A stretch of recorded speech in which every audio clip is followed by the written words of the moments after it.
Hello, everyone, and welcome to Life Navigator. This is the segment called Tender Steps, a gentle space designed to walk alongside young hearts and growing minds. Each episode of Tender Steps is a gentle message shared with love to help children grow with confidence, kindness, and care. Every child has a unique journey, and every small step they take leads to learning and wisdom. Today we will discuss about time management for children. Every one of us have time, right? But how we use it matters. For children, time often feels like play. They may not understand why things need to be done quickly. That's the reason teaching them how to manage time is one of the most valuable gifts we can offer. Let us visualize a common morning scene. It is 7:30. School bus of Arjun is arriving soon, but Arjun is still sitting on the bed, slowly putting on his socks. His mother is rushing around, trying to get him ready. She is getting worried and frustrated seeing Arjun, who is calmly talking about a dream he had last night. It happens in many homes. Children may not feel the urgency of time, but with loving guidance, they can learn to use it wisely. Every child moves at their own rhythm. Children don't learn time from clocks or calendars alone. They learn it from the atmosphere they live in.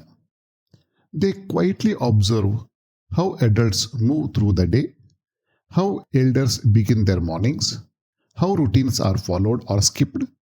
The home becomes their first classroom, and the people within it their silent teachers.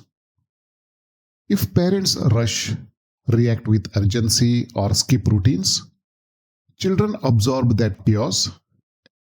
But when elders model calm, follow gentle routines, and treat time with care, children begin to internalize those rhythms, not through instruction but through imitation. Why is time management difficult for children? Children may be slow for different reasons. One of them could be easily distracted. Meera begins brushing her teeth just as instructed by her parents, but within moments, her attention shifts. She notices the splash of water in the sink, the bubbles forming, the sound it makes. Her hands start playing. Her mind drifts, and the original task fades away. It cannot be considered as misbehavior, naughtiness, or mischief, or anything like that. It is simply how their curious little mind works. Children like Meera are still learning how to hold focus. Their brains are wired for curiosity, not for accomplishments. What seems like a distraction is often a moment of wonder, a sensory exploration, a playful pause. Instead of questioning, we can gently guide her back. Let's finish brushing first, then you can play with the water. This approach respects her curiosity while reinforcing the task. Difficult to switch tasks? Rohan finds it hard to stop playing and begin his homework. His mind is still in play mode, and shifting to a new task feels uncomfortable. Many children struggle with transitions. They get deeply involved in one activity and don't know how to move to the next. This is not stubbornness. It is a common developmental trait. With gentle support and routines, children like Rohan can learn to switch tasks more smoothly. One more reason, that is dreamy nature. Ananya begins her homework but drifts into imagination. She begins her homework with good intentions. She opens her notebook, picks up her pencil, but within a moment, her mind begins to wander. She starts thinking about the story she read yesterday, or a bird she saw outside, or a dream she had last night. The page in front of her fades and her imagination takes over. Do not consider it as carelessness, it is creativity. Instead of shouting or scolding, we can gently guide children like Ananya to return to the task without losing her creative spark. Next reason, seeking attention. Kabir ties his shoelaces slowly, not because he does not know how, but because he knows his mother is watching. He senses her attention, her presence, and perhaps even her worry. By moving slowly, he holds on to the moment a little longer. For Kabir, it is not just about getting ready. It is about feeling seen. The shoelace becomes a thread of connection. He may not say it aloud, but his actions speak. Stay with me, watch me, be here. This kind of behavior is common in children who crave emotional closeness. They stretch time not to delay tasks, but to extend togetherness. What looks like slowness is often a quiet request for attention, comfort, and reassurance. Next reason, lack of clarity. Children need clear and simple instructions. If we give too many steps at once, or speak in a way that is unclear, they may feel confused and unsure where to begin. For example, if we say to them, "Get ready quickly," they might be left wondering, should I brush my teeth first, pack my bag, or eat breakfast? That's why we need to cultivate the habit of giving clear and simple instructions. Next reason, low motivation. Sometimes children don't feel interested in a task.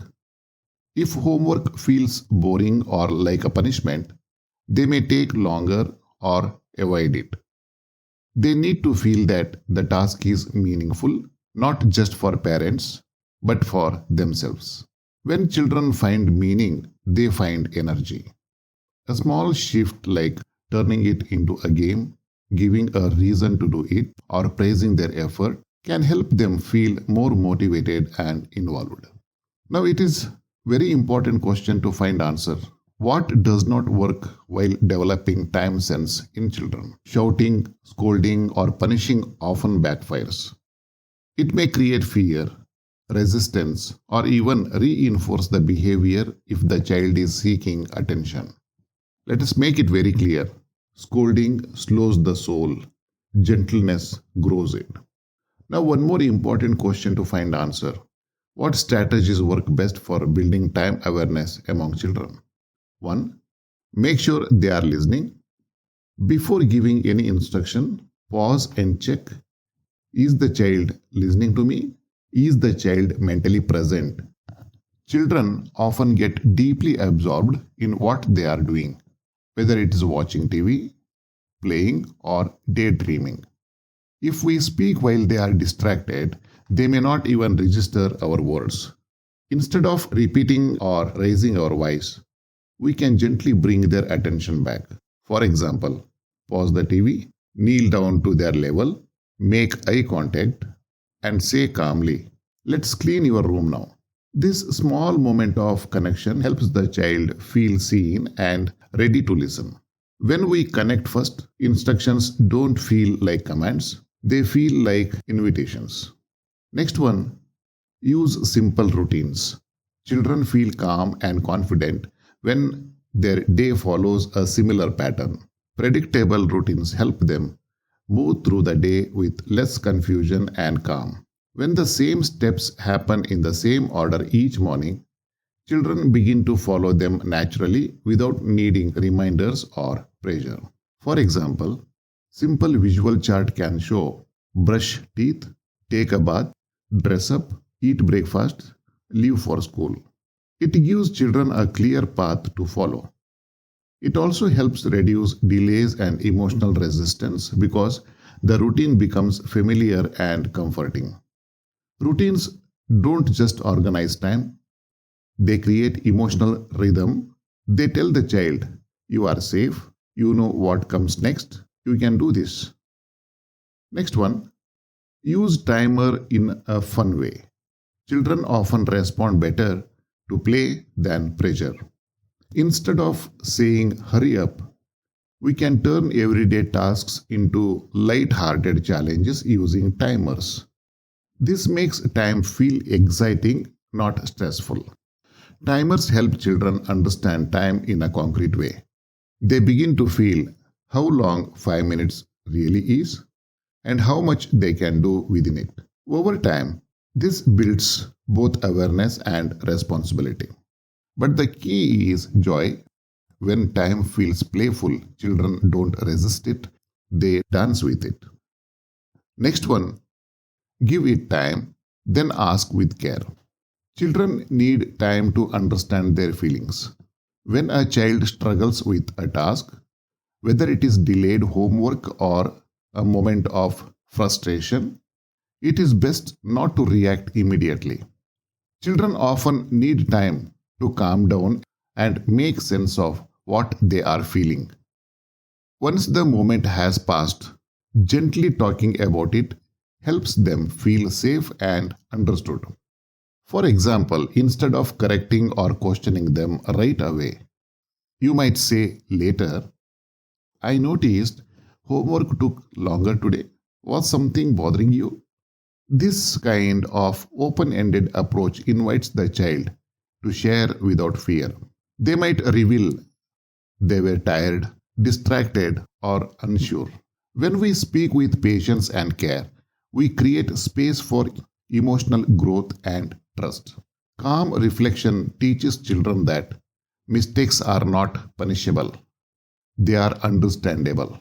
It builds trust, emotional awareness, and a deeper bond. Next one, let them personalize their routine. Children feel more responsible when they feel involved. Instead of giving them a fixed routine, invite them to help create it. Let them choose the order of tasks, pick colors for their chart, or draw small pictures beside each step. For example, let the child decorate their morning routine chart with stars, stickers, or doodles. Ask them, would you like to brush teeth before or after breakfast? This small choice gives them a sense of control and with it a sense of pride. When children help design their routine, they are more likely to follow it. It becomes their plan, not just a rule. Next one, use stories to teach time. Children often understand life lessons more deeply through stories than through instructions. A well-told story captures their imagination and gently plants values in their hearts. For example, you might share a story about a character like a little squirrel who always ran late and missed the best nuts of the season. One day, the squirrel learns to wake up early, plan ahead, and enjoy the rewards of being timely. Through this journey, children begin to see how time is not just a rule, it is a rhythm that helps us grow. Stories like these don't preach, they invite, they help children reflect, relate, and remember. Next is be patient and kind. Time management is not a race, it is a journey. For children, learning to manage time is not just about being fast, it is about understanding themselves, finding balance, and growing emotionally.